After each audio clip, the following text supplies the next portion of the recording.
"I can't believe we're here doing this," a delighted Paul McCartney repeatedly said from the stage of New York's Bowery Ballroom on Tuesday night. That went double for the exceedingly lucky few who crammed into the 500-capacity venue. Not only was this a rare chance to see the rock icon get back to where he once belonged in a room roughly the size of the Hamburg clubs where his career began, but the ultra-intimate gig was announced with almost no advance warning at noon that same day. Tickets were offered exclusively at the box office for $50 cash. First come, first serve, and one per person. New Yorkers braved the bitter cold and descended on the Bowery, where a mood of giddy hysteria prevailed like a lost scene from a hard day's night. Lots of laughing, running, waving, yelling, hubbing, and amped-up anticipation. Some got teary, but the prevailing facial expression conveyed an unmistakable look of, "Is this really happening?" Many had abruptly abandoned their desks and offices after seeing the news flash across Macca's social media. 56 years after disrupting business in central London with an unscheduled midday performance on a rooftop, the man still has it. The show sold out within 30 minutes, but that didn't stop the crowd from lingering in the deep freeze a while longer. Some hoped for a last-minute release of tickets, or even the announcement of a second show, while others took a more proactive approach. One fan, not this writer. "No, seriously, even withdrew $1,500 in cash in hopes of persuading someone to part with their ticket. It's doubtful that anyone was moved by the money. The audience contained far more diehards than dignitaries. When McCartney descended the narrow steps to the stage, the outpouring of affection in the confined space seemed to threaten the structural integrity of the building. The spry 82-year-old looked simultaneously boyish and stately in his fitted black denim jacket, jeans, and Chelsea boots with his trademark shag, the source of so much hand-wringing 60 years ago, skimming the collar of his immaculate white shirt. He was joined by the act you've known for all these years: guitarist Rusty Anderson, guitarist bassist Brian Ray, keyboardist Paul Wickens, and drummer Abe Laboriel Jr. They've been playing together since 2002, or approximately twice as long as the Beatles were an active unit. For this date, they were joined by the Hotsy Horns Trio, who added an extra punch to songs like "Got to Get You Into My Life" and "Lady Madonna." "We've only had one rehearsal," McCartney admitted soon after opening with "A Hard Day's Night" and "Letting Go," the latter a nod to the just-announced 50th anniversary special edition half-speed Master of Wings Venus and Mars due out in March. "Usually we rehearse a little more than that."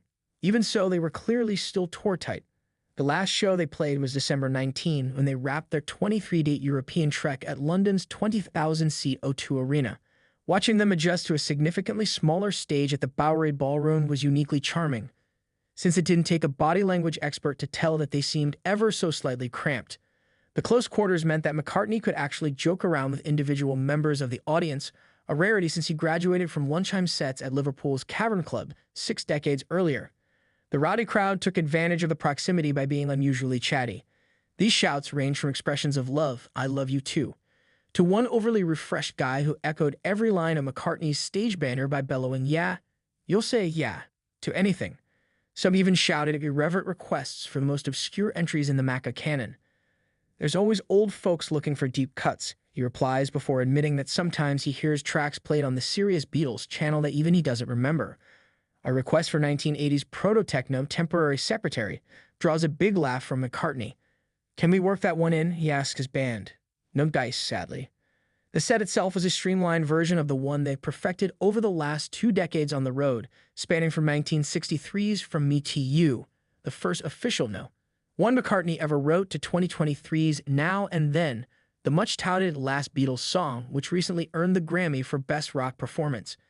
New releases traditionally don't go down well at concerts by legacy artists, but the American debut of what may very well be a final musical collaboration between McCartney and John Lennon on the 51st anniversary, coincidentally, of the Beatles' first American concert, drew an intense response from the crowd. McCartney took a moment to pay tribute to his fallen friend in the adopted hometown where he'd lived and died. "John had so much love for New York City," he said. "He loved living here. Let's hear it for John. We love you, John." Another 21st century tune, one of only 3 in the setlist, served as an additional emotional highlight of the evening. McCartney offered a delicate reading of My Valentine, the 2012 ballad written for wife Nancy Shevell during one of their first vacations together in rainy Morocco. Though the song selection didn't vary drastically from his recent tour, the proximity to Valentine's Day seemed to add extra heft to love songs like I've Just Seen a Face and Maybe I'm Amazed. Or titles pulled from the 60-year span range from relative deep cuts like Got to Get You Into My Life, and the band on the run closer 1985 to sing-alongs like Obladi, Oblada, and Mrs. Vanderbilt, epic anthems like Let It Be and Hey Jude, and flat-out rockers like Get Back and Jet.